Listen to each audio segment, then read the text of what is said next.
Hello everyone, welcome back to Naomi's Bookshelf. I am going to talk to you today about the 10 books that I have read so far this month. These are 10 books that I have finished so far in March. I can't believe I did that. So I'm really sorry in advance for the length of this video. I find whenever I am like, oh, I'll put out a weekly check-in or a weekly thing or I'll do it bi-monthly or whatever, I tend to not know how much I'm going to read. So it might be 0 books for one video and 10 books for another, so I kind of just have to do it as I figure it out. So I'm very sorry in advance for the length of my 10 books review video right now. So the first book that I finished this month was Kindness and Wonder by Gavin Edwards. This one has a great opening liner, and it's something like along the lines of, when Fred Rogers was born, he had a disadvantage. Although it was typical, he was born a child. And it really shapes how he viewed through the world. So it shaped his worldview in regards to how he wanted to work with children and why he wanted to do that.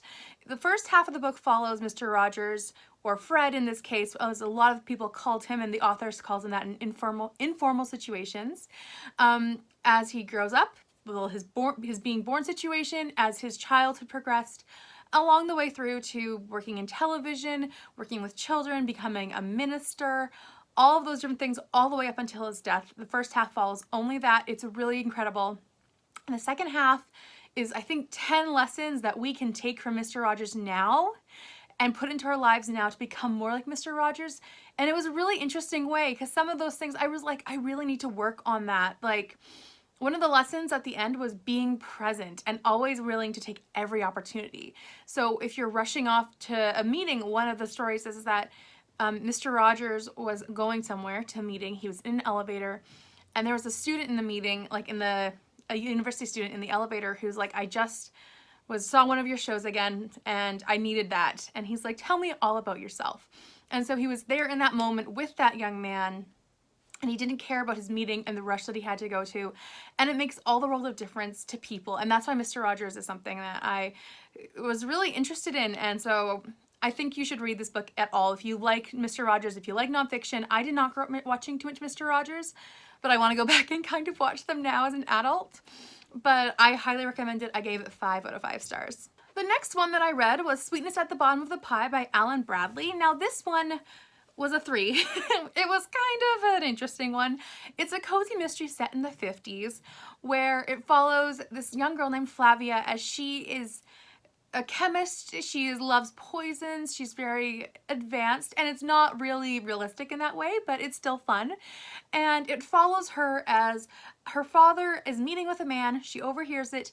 The next, like 3 hours later or whatever, the middle of the night, she goes into the garden and finds the man dead, and no one knows who he is. So it's kind of a cozy mystery. It was kind of sweet, but I also felt like it kind of fell flat for me. It wasn't the kind of cozy mystery that I would prefer to pick up.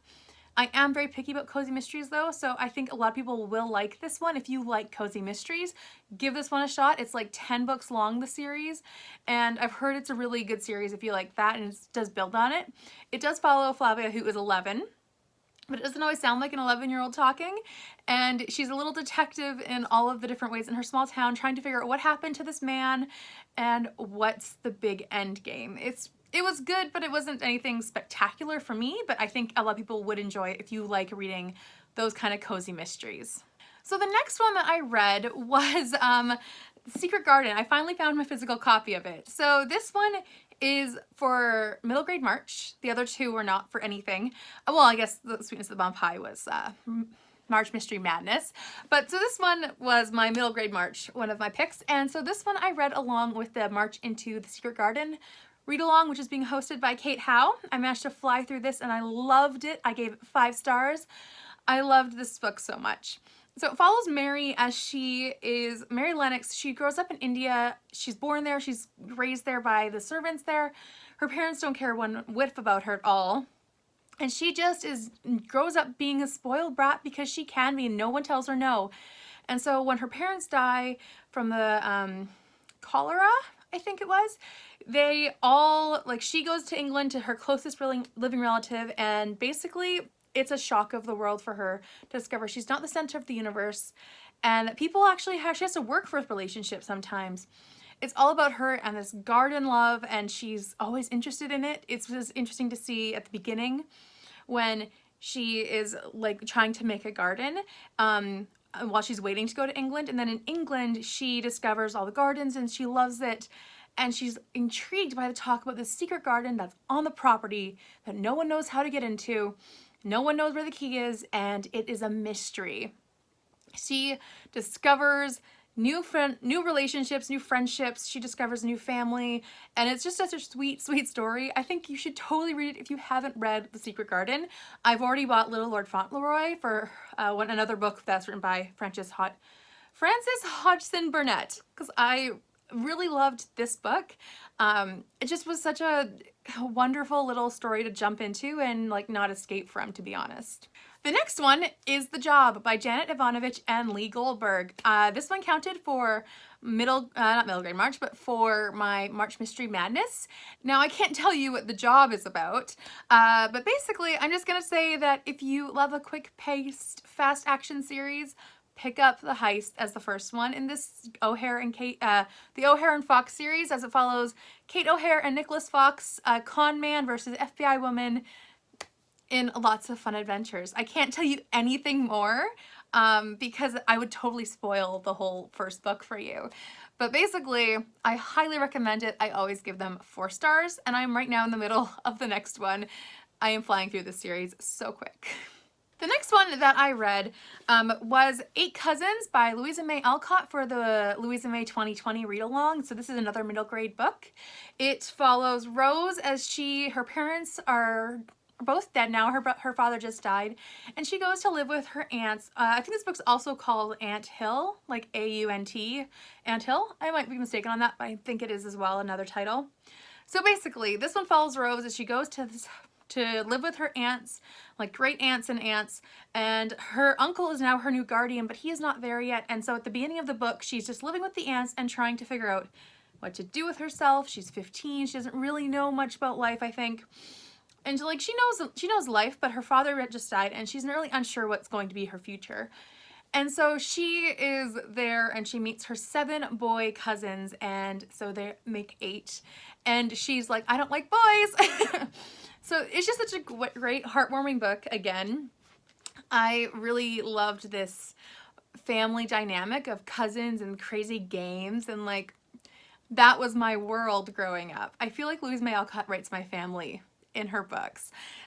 It's just really great, and I loved the different relationships that here, the friendships and the like sibling relationships between Rose and all the boys. Also her uncle who takes care of her and who becomes her guardian, who is her guardian, and when he comes back, the doctor, and how he prescribes certain things like exercise and running and no corsets and things like that. It's really fun to read about this kind of family, and I love it. I might be putting out a soul review video on this soon. Let me know if you'd like me to do one of those.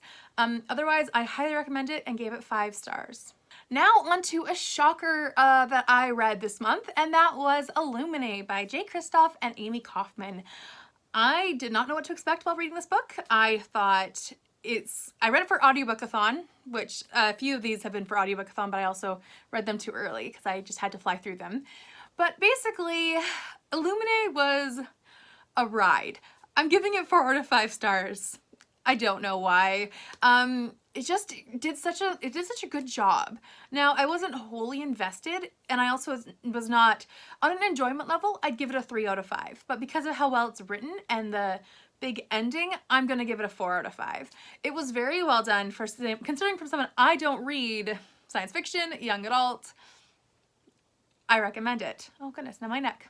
Anyways, it's just something where it's interesting. So it follows Katie and Ezra as they are living in this world where they they break up the day of, and then the day of their breakup, their planet is attacked by a ship and they have to escape. So they run and they escape through events, and they end up on different ships. And so the whole book is told through the mixed media of text messages, well, not text messages, but like IM messages, or ship transcripts. There's also sections where someone's watching the camera and you can see what happened. It was really interesting. I listened to the audio and read it physically at the same time. Now, I will say the audio is not required for this book. I did not need it to read this book and truly understand it. It did help. It did keep me engaged. It's a full cast audio. But it was something where I was like, I definitely needed to read the book. So you can't just listen to the audio because you miss out on so, so much. I'm going to just describe it in 3 general terms, and I can't really tell you anymore. If you love anything that I have talked about so far, like, pick it up. And I feel like I'm one of the last people in the world to have not read Illuminae, so I feel like I might be spoiling a few people, but not the world. So it's basically science fiction, as I said. It's action, adventure, it's horror, and trying to survive. Those are the 4 descriptions that I'm going to put on this book. I don't know if I'll continue, but I'm glad I've read it, and I highly recommend it to anyone who sounds interested at all, because it was very good, considering I do not like most of the things in that world, or in the type of it, and I just was quite surprised by myself. So the next one that I read, but this one I actually didn't quite read, I kind of did, was As You Like It, which is by William Shakespeare, the play. I watched it, and I am thinking actually putting together a YouTube playlist of the Shakespeare plays that I've watched this year. If anyone's interested in that, also let me know down below. But I decided to watch this one. I was like, I was going to watch The Next History, but I was like, you know what? Let's go for a comedy and see if I like it. And I don't think I like Shakespeare's comedies as much. I gave it 3 out of 5 stars. It follows Rosalind and Celia. I'm even blanking on her name now. Basically, these 2 really good friends as they go into the forest. One of them has been banished, and her father also was banished. So it's a bunch of these characters in the woods, and this mixed relationships and cross-dressing and all this stuff.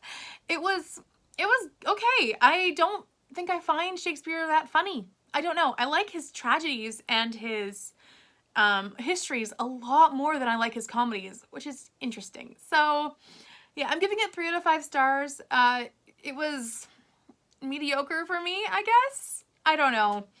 It was just okay.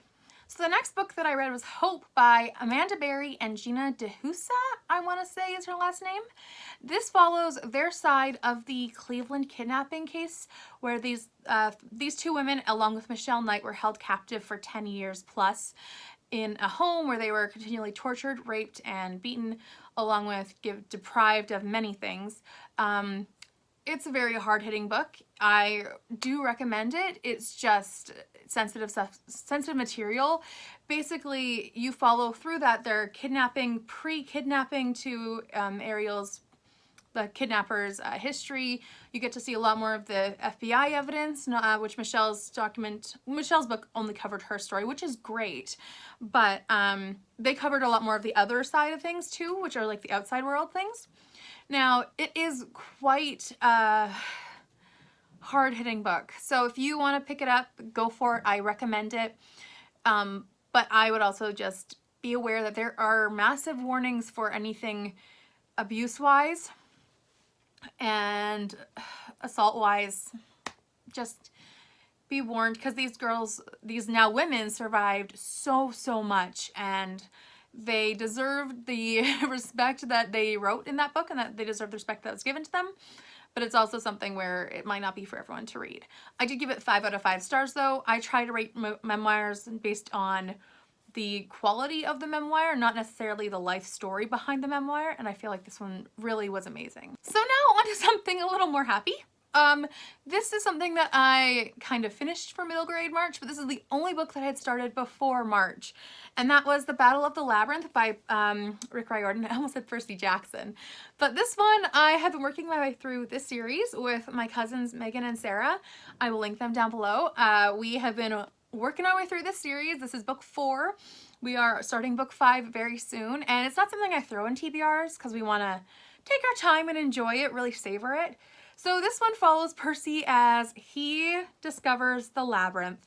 He is now 15, I want to say, and he is starting to feel the hormones with all the girls. It's just such a great series, and I recommend it to anyone. I mean, I never read these as a kid, and I think that they're fantastic, and I think any age can truly enjoy them. So yeah, Percy Jackson, it's a great series. The first one is about Percy as he is, well, the whole series is about Percy as he is the son of a Greek god. And he is the son of a mortal, basically a human. And so he's a half-blood, and it just is crazy adventures of quests and heroism and you name it. There's a lot of things going on in these books, and they're so relatable, and they're just wonderful. No discrimination against anyone, and such a welcoming book to read. And the last book that I've read for this whole review is These Happy Golden Years by Laura Ingalls Wilder. So this is book 8 in the Little House on the Prairie series, which I have been working my way through for a while now. And I really enjoyed this final book. I gave it 5 out of 5 stars. Battle of the Labyrinth also got 5 out of 5. But this one I really just loved the courtship aspect, and as Laura she is only 15 for most of it. Kind of 16, I think, but it's just something where it's like, wow, she's young, but Almanzo is pushing forward. And that's something else. Do you say it Almanzo or Almanzo? Because the audiobook said Almanzo, which I was listening to it for an audiobook, the audiobook-a-thon. So it's another middle grade book for audiobook-a-thon.